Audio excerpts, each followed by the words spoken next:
Hello everyone, I welcome you all on my YouTube channel Banking Tricks. My name is Karthik and I am working as an officer in Bank of Baroda. I have cleared RRBPO and IBS PO examination. आज इस video में मैं आपको बताऊंगा कि मैंने कैसे इस एग्जामिनेशन को क्लियर किया, ड्यूरिंग द प्रिपरेशन में किन किन टीचर्स को फॉलो करता था, किस सब्जेक्ट के लिए क्या मेरी स्ट्रेटजी थी, कौन से सब्जेक्ट मेरे स्ट्रॉन्ग थे, कौन से वीक सब्जेक्ट थे, मॉक टेस्ट मैंने कौन कौन से ब्रांड्स के यूज किए थे, करंट अफेयर्स में कहां से पढ़ता था और कितने मंथ्स की करंट अफेयर्स मैंने प्रिपेयर की थी एंड इंटरव्यूज में मैंने क्या क्या ब्लंडर किए थे, मैं सारी बातें डिटेल से बताऊंगा। आज ये इस वीडियो का फर्स्ट पार्ट है, इसमें हम प्रीलिम्स की बात करेंगे डिटेल से। अगर आपको नेक्स्ट पार्ट चाहिए मेंस के और इंटरव्यू का तो कमेंट सेक्शन में मेरे को बता देना। और उसके अलावा मैं आपके क्वांट्स एंड रीजनिंग की क्लासेस भी लेता हूँ, प्रीलिम्स के भी और मेंस के भी। इसमें हमारी दो सीरीज भी चल रही हैं, selection series and main booster series. जिन भी लोगों को प्रॉब्लम्स होती हैं क्वांट्स में, रीजनिंग में, चाहे वो प्रीलिम्स हो चाहे मेंस हो, कॉन्सेप्ट में, स्पीड में, किसी भी चीज में, उन क्लासेस को रेगुलरली फॉलो करो, आपको बहुत बेनिफिशियल मिलेगा। सबसे पहले स्टार्ट करते हैं प्रीलिम्स में। प्रीलिम्स में आपको मतलब 3 सब्जेक्ट होते हैं हमारे, क्वांट्स, रीजनिंग एंड इंग्लिश। सबसे पहले क्वांट्स की बात करते हैं। देखो, जब भी प्रिपरेशन स्टार्ट करते हो ना, सबसे पहले आपका काम होता है कि सारा सिलेबस देखो, कौन कौन से टॉपिक हैं, क्योंकि आपने ये सारे टॉपिक कहीं ना कहीं अपने स्कूल टाइम में पढ़े होते हैं। तो ऐसा नहीं होता कि आपको कुछ भी नहीं आता, कुछ टॉपिक्स आते होते हैं, कुछ टॉपिक्स आपको नए होते हैं, कुछ टॉपिक आपको थोड़े कम आते हैं। तो आप सबसे पहले इसको कोर्स को कंप्लीट करो, 2 मंथ 3 मंथ लगा के जितना भी आपको टाइम लगता है उस कोर्स को कंप्लीट करो और अच्छे से कंप्लीट करो। और जब भी किसी भी टॉपिक को कंप्लीट करना चाहते हो तो सिर्फ ये नहीं कि उसके 10-15 क्वेश्चन कर लिए, उसके एडवांस लेवल तक के क्वेश्चन करो, क्योंकि जब आप प्रिपेयर कर रहे होते हो तभी आपका पूरा फोकस सिर्फ उस एक टॉपिक पर होता है। अगर आप उसको अच्छे से क्लियर कर लोगे तो वो कहीं ना कहीं आगे चल के आपको मेंस में भी बहुत बेनिफिट देगा। उसी तरह क्वांट्स में मैंने भी किया था, सारे टॉपिक्स को थॉरोली फॉलो किया था।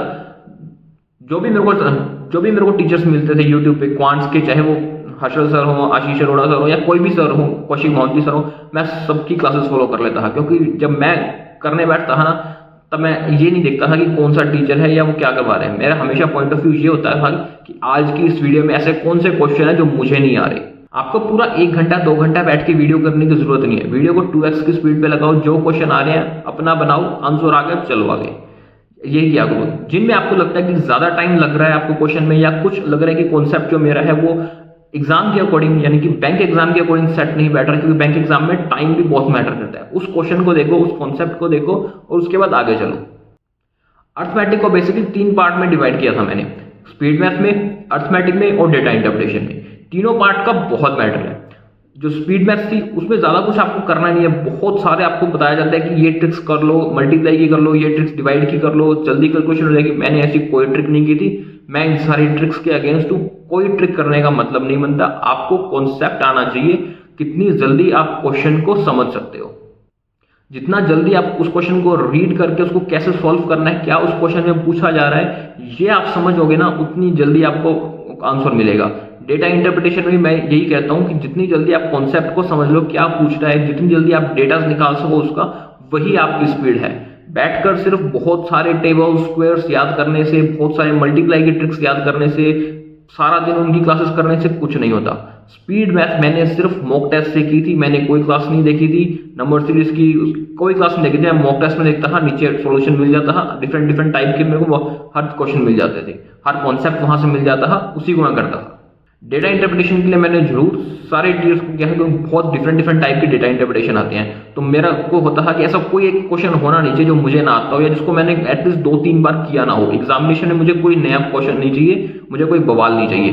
एंड क्वांट्स मेरा शुरू से ही अच्छा सब्जेक्ट रहता था, तो मुझे इतनी कोई प्रॉब्लम भी नहीं आई थी क्वांट्स में। मैं प्रीलिम्स के अंदर मैं ऐसा करता था कि 35 क्वेश्चन होते हैं तो 30 क्वेश्चन तक मेरा टारगेट रहता था, और मैं 28, 29 को 27 इस रेंज में मैं क्वेश्चन लगा कर आता था। और कोई बहुत ज्यादा डिफिकल्ट नहीं होता था मुझे कि क्वांट बनानी है, 30 टच करना है, नहीं होगा, ऐसा मेरा नहीं होता था। 20 मिनट में 30 क्वेश्चन अटेम्प्ट हो जाते हैं आईपीएस पीओ के अंदर।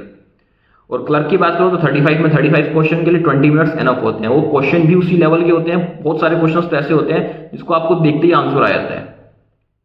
अब बात करते हैं रीजनिंग की। देखो, रीजनिंग में भी 2 पार्ट होते हैं। एक तो आपके पास 1 लाइनर्स होते हैं, एक पार्ट होता है पजल का, जो अपने आप में बहुत बड़ा पार्ट है।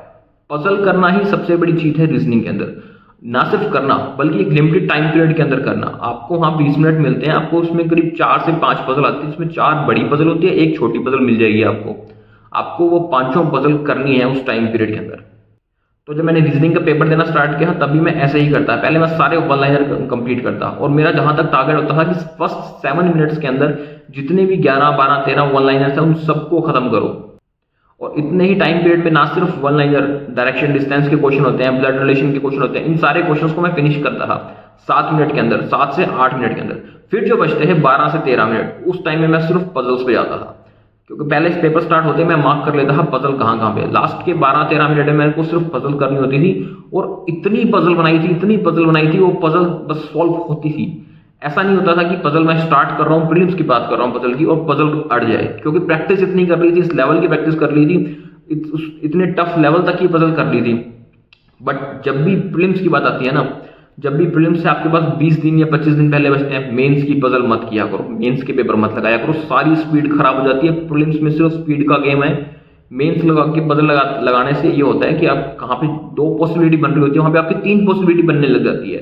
पता नहीं कैसे ही अपने आप ही एक पॉसिबिलिटी बढ़ जाती है, अपने आप ही कंफ्यूजन बढ़ जाती है, पजल निकलने में नहीं आती।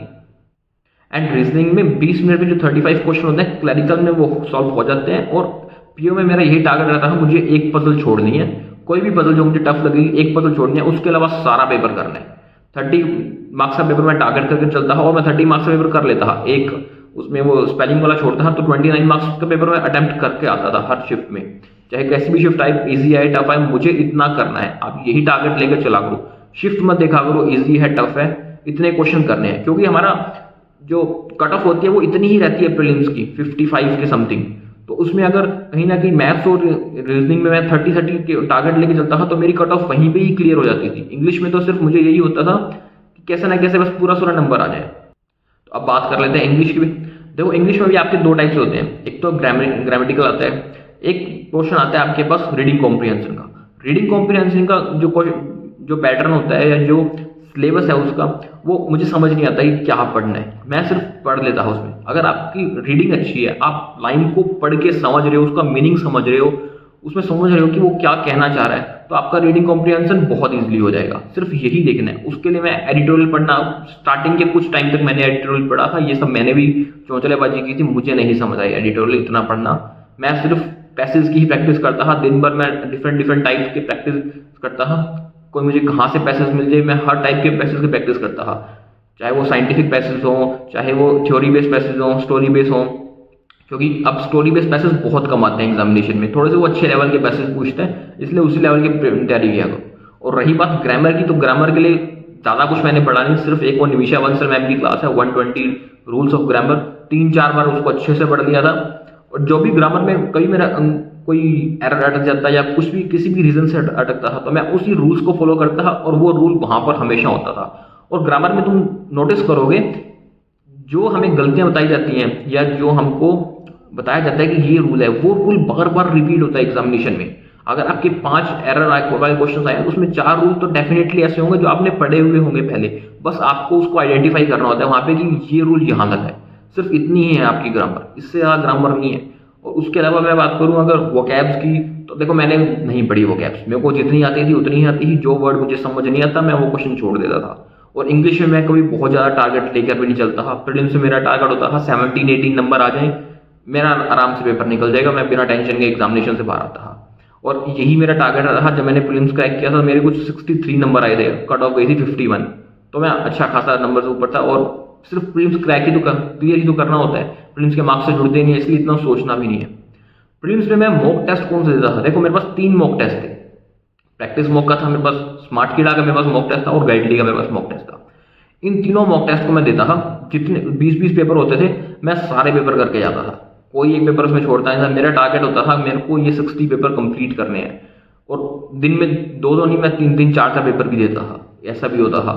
क्योंकि मुझे होता था कि जितना ज़्यादा से ज़्यादा कर सकें। और कुछ मॉक टेस्ट ऐसे हैं, जैसे प्रैक्टिस मॉक का है, स्मार्ट किड है, उसमें प्रीवियस ईयर के क्वेश्चंस भी पेपर भी होते थे। और गाइडली का मॉक टेस्ट में तो पिछले 2-2 साल के पेपर पड़े होते थे। 100 से ज़्यादा आपको बस वहाँ मॉक देखने को चांस मिलता था। इतने मॉक बहुत होते हैं, इस मॉक से बाहर कुछ नहीं आता था। सारी पजल्स उसमें कवर हो जाती थी, सारी DI कवर हो जाती थी, सारा ग्रामर का पोर्शन उसमें कवर हो जाता था। इसके बाहर आपका पेपर नहीं आता था। तो मैं तो आपको यही सजेस्ट करूंगा, एक मॉक टेस्ट मत रखो, कम से कम 2 तो रखो, और थोड़े अच्छे लेवल के मॉक टेस्ट भी रखो, वो मॉक टेस्ट नहीं जिसमें आपके नंबर ही 70-80 आ रहे हैं, उस मॉक टेस्ट को करने का कोई फायदा नहीं। थोड़े अच्छे लेवल के मॉक टेस्ट रखो और हमेशा पीओ की तैयारी किया करो, क्लर्क की तैयारी मत किया करो। क्लर्क का पेपर अपने आप हो जाता है, पीओ की तैयारी किया करो, थोड़े अच्छे लेवल के क्वेश्चंस की तैयारी किया करो, तभी पेपर निकलेगा।